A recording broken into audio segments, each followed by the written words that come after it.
উপস্থিত নাথ সমাজের যোগী সভায় সম্মানিত সভাপতি শ্রীযুক্ত গৌরাঙ্গনাথ মহাশয় এবং এই সমাজের ৩২ পনের প্রেসিডেন্ট শ্রীযুক্ত বীরেন্দ্রনাথ মহাশয়, আরও সমাজের বিশিষ্ট ব্যক্তিগণ রয়েছে।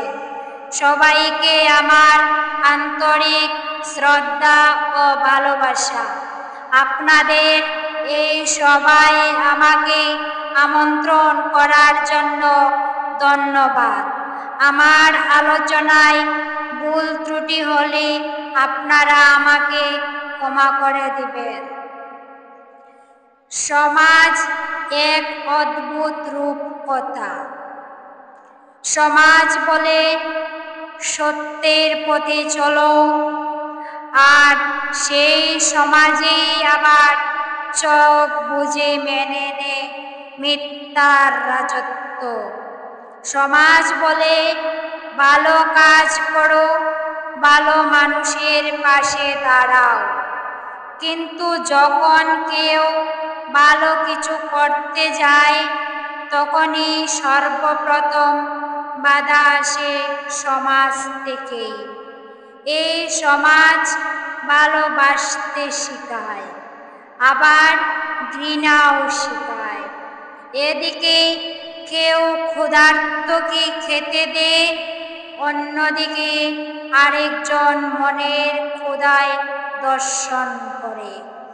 এদিকে কেউ গরিবের জন্য স্কুল খুলে দেয়, আর অন্যদিকে কেউ হাসপাতালের টাকা না দিয়ে মরতে দেয়।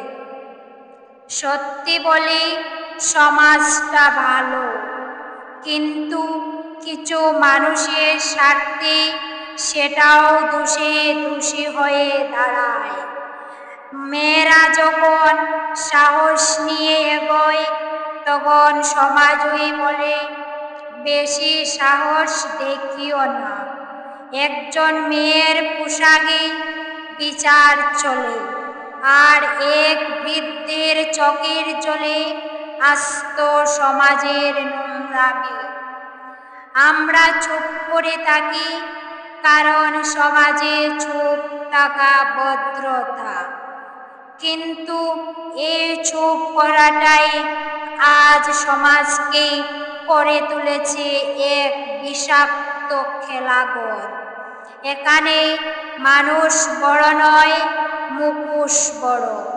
এখানে সম্পর্ক নয়, সুবিধে বড়।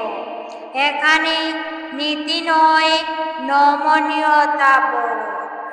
আর সবচেয়ে বড়, লোকে কি বলবে। কিন্তু আমি আর চুপ করব না। আমি প্রতিবাদ করব। অন্যায় দেখলে চোখ ফেরাবো না, ভয় দেখালে সরে যাব না। ভদ্রতার মুখোশ ছিঁড়ে সত্যকে বলবো, তুই দাঁড়া, আমি আসছি। সমাজ বদলাবে তখনই যখন আমরা ভয় নয়, সত্যকে বেছে নেব। যখন মুখোশ নয়, মুখোমুখি দাঁড়াবো। আর তখনই এই সমাজ একদিন সত্যি হবে মানুষের জন্য মানুষে গড়ে ওঠা একটি সুন্দর আশ্রয়। ধন্যবাদ সবাইকে।